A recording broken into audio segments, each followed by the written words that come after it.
बिस्मिल्लाहिर्रहमानिर्रहीम। अस्सलाम वालेकुम। मैं हूं आपकी उर्दू की टीचर हुमा दस्तगीर। ग्रेड 3 में आप सबको खुश आमदीद। आज जो हम कहानी करने जा रहे हैं वो है कछुआ और खरगोश। कछुआ और खरगोश की कहानी तो आप सबने पढ़ी हुई होगी, हम बचपन से सुनते आ रहे हैं, पढ़ते आ रहे हैं, ठीक है। अच्छा, सबसे पहले आपने काम ये करना है कि आपने इस कहानी को अपनी उर्दू की कॉपी में लिखना है। जो आपकी उर्दू की नोटबुक है, आप उस पर अपनी उर्दू की ये कहानी लिखेंगे। उसके लिए सबसे पहले आप क्या लिखेंगे?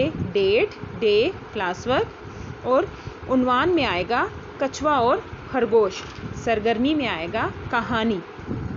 जी, कहानी शुरू करते हैं। कछुआ और खरगोश।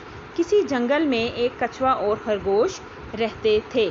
एक दिन खरगोश ने कछुए के आहिस्ता आहिस्ता चलने का मजाक उड़ाया और कहा, तुम तो बहुत सुस्त हो, मुझे देखो, मैं कितना चाको-चौबंद और तेज़ हूँ। चलो क्यों ना हम दौड़ का मुकाबला करें। कछुआ आहिस्ता चलता था मगर बहुत मेहनती था। वो मुकाबले के लिए मान गया। अच्छा, उसके बाद क्या हुआ? दौड़ शुरू हुई और खरगोश 2 छलांगों में आगे निकल गया।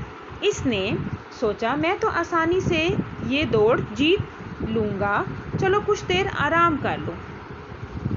ये सोचकर खरगोश एक दरख्त के नीचे लेट गया। उसकी आंख लग गई और सो गया। जब कछुआ अपनी चाल चलता, खरगोश सोकर उठा और दोबारा दौड़ने लगा। लेकिन ही क्या, कछुआ तो दौड़ जीत चुका था। ठीक है, कछुआ दौड़ जीत चुका था। कैसे जीत चुका था? खरगोश सो जो चुका था। यानी कछुआ वो अपनी चाल समझ रहा था कि मैं अपनी चाल चल रहा हूँ, लेकिन नहीं, खरगोश जो था उसने मेहनत की और वो जीत गया। खरगोश सोकर उठा और दोबारा दौड़ने लगा। ठीक है, वो जब दौड़ कर उठा और दोबारा दौड़ने लगा। कछुआ तो दौड़ जीत चुका था।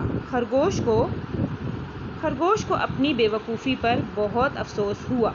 इसने सोचा, मैं आइंदा कभी अपना काम मुकम्मल किए बगैर आराम नहीं करूँगा। ठीक है, इस कहानी से क्या समझ आती है? पहली बात तो ये कि हमेशा मेहनत करनी चाहिए। ठीक है, मेहनत करनी चाहिए और कभी ऐसी बात नहीं सोचनी चाहिए जिससे आपको ये लगे कि हाँ मैं ये कर सकता हूँ। हद से ज़्यादा खुद एतमादी जो होती है वो हमेशा नुकसानदेह होती है। और कभी अपना काम अधूरा नहीं छोड़ना चाहिए, हमेशा अपना काम मुकम्मल करना चाहिए।